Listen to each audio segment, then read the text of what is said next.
Hi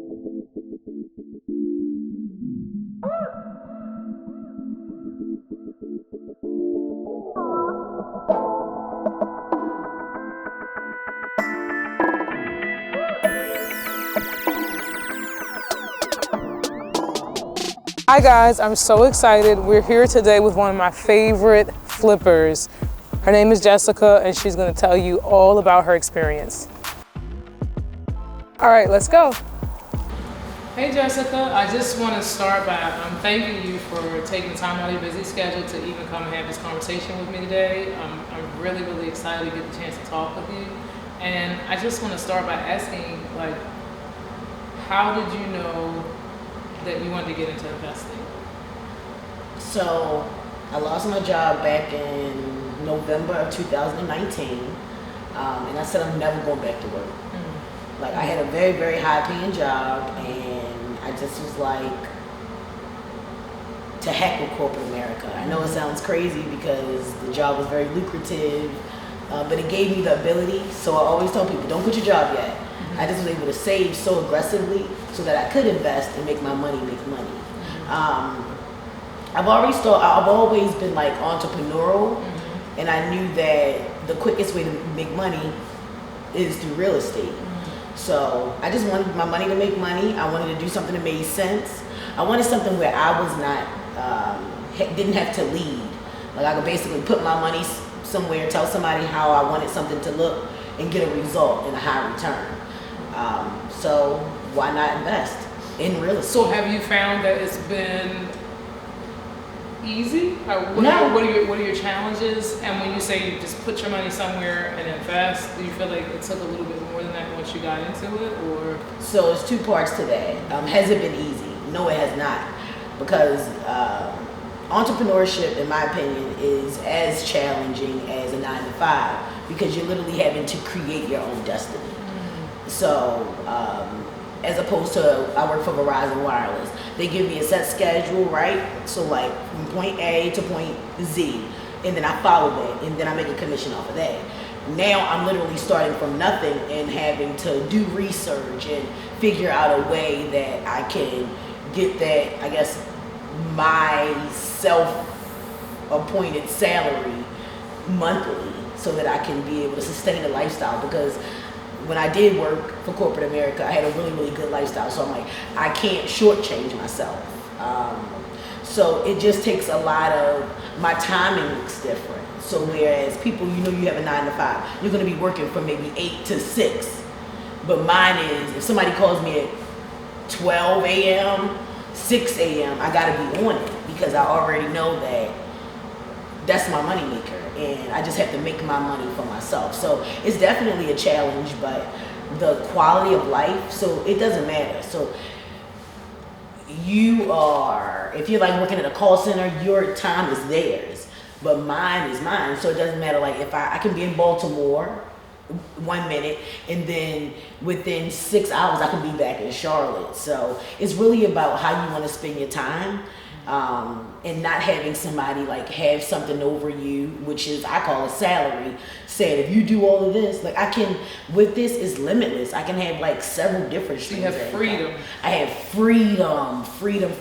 So I still have stress, but my stress is just way different than somebody else creating my own destiny. Okay. So it's definitely not easy, but it's a lot more hands-off. It's as hands-off as I want to make it. The better that I get at this, the more seasoned I'll get, the more hands-off I'll be. But right now, I'm in a situation where I'm trying to leverage and become more knowledgeable. So I am being a little bit more hands-on because now I'm paying someone to create my dream, to create this flipped home, where the more times that I watch it, which means I have to be involved, then I can start doing it.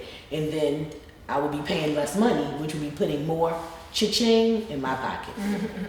So why did you, I heard you talk about Charlotte, I heard you talk about Baltimore, why did you choose to invest in Baltimore?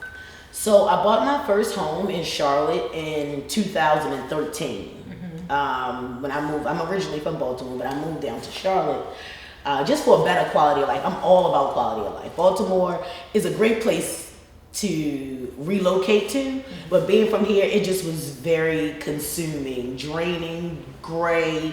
So I wanted to get something new. So I moved to Charlotte, North Carolina. But then I started, so the house that I bought, the house directly beside it in like 5 years. So say I spent $100 for mine. I spent $100,000 for mine with a mortgage. The house beside it sold for more than double. So I'm like, wait a minute. This is great. And people were always talking about how real estate increases. So I'm like, wait a minute. So I know I've been hearing about Baltimore having these dollar houses, $10,000 houses. Let me just tap into, looking in the market, like just to see what Baltimore has to offer. So I realized that Baltimore, you could do the same thing, but you could have less cash, because in Charlotte, say a house is $100,000, then it went to $200,000. Baltimore, you can buy a house that's $30,000 and make it $60,000. So those numbers were the same to me, and it was more in my budget. Because again, when I worked for corporate America, I saved up so much, but I didn't save up Charlotte money to buy a house cash, but I saved Baltimore money to buy a house cash. So if I could use that same scenario and put my money and make it double, I was like, I'm just gonna go to where, and I'm very familiar with Baltimore, so I can tell what a comp is.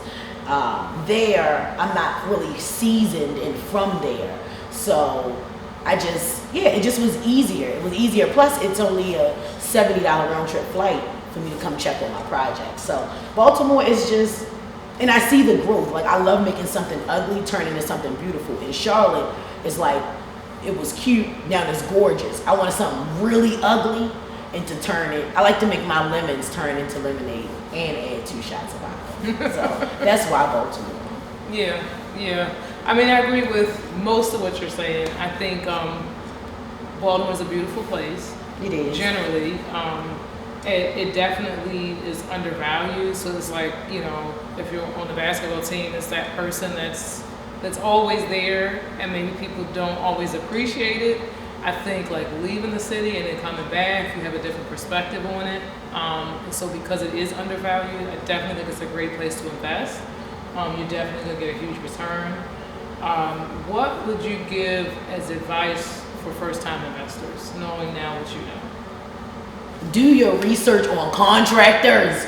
All the contractors lie. They're big liars, and they're always trying to work on another job. So the steps that I would definitely say take to finding good contractors, because a contractor is going to create your end result. That's it. Your job is to make something ugly nice. No one can do that except a contractor. So the first thing that I would say is make sure that you read their reviews. Read their reviews, because people are going to tell you when they have great experiences, but they're going to tell you when they have those bad experiences too. And then you just look at the amount of frequency. If I'm always saying somebody's always late, they didn't finish this. So you want to keep thinking that, because their behaviors are pretty much not going to change. Mm-hmm. So they need to be licensed, insured, and bonded, because if you mess me over, I got to be able to sue you. Like, I mean, that's just what it is. So licensed, insured, and bonded, reputable. We need to, let me see what you're doing right now. If you're so good at your job, you need to be, I can't find you at Home Depot because you're busy. Like Home Depot, meaning sometimes you can find contractors outside that don't have work. Not to say that they're bad, but the chances are it's going to be, you're going to be more, your probability of them being good is going to be higher if they're already working. Mm-hmm. So that's how I found my contractors. They were already working in this area. So make sure that they had work, and call the people. Find out, ask them for pictures. Let me see your portfolio. Let me see the last 3 projects. Let me call these people. And you want it to be the same. Like, just because a reference said that he put up a mailbox doesn't mean that he's going to be able to renovate your home. Yeah. Just because he mounted a TV doesn't mean he knows how to do steps. And some people say, oh, I know how to do that. And then they don't have any experience in it. They just want the money. So you want to make sure that they're well-versed in exactly what your specific niche is that you're looking for. That's what I would say. So the biggest advice is find good contractors. Oh, and that's it. It doesn't even get any, because the contractor is creating exactly what you want them to create.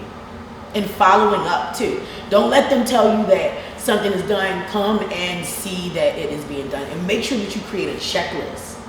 A checklist, they call it a scope of work.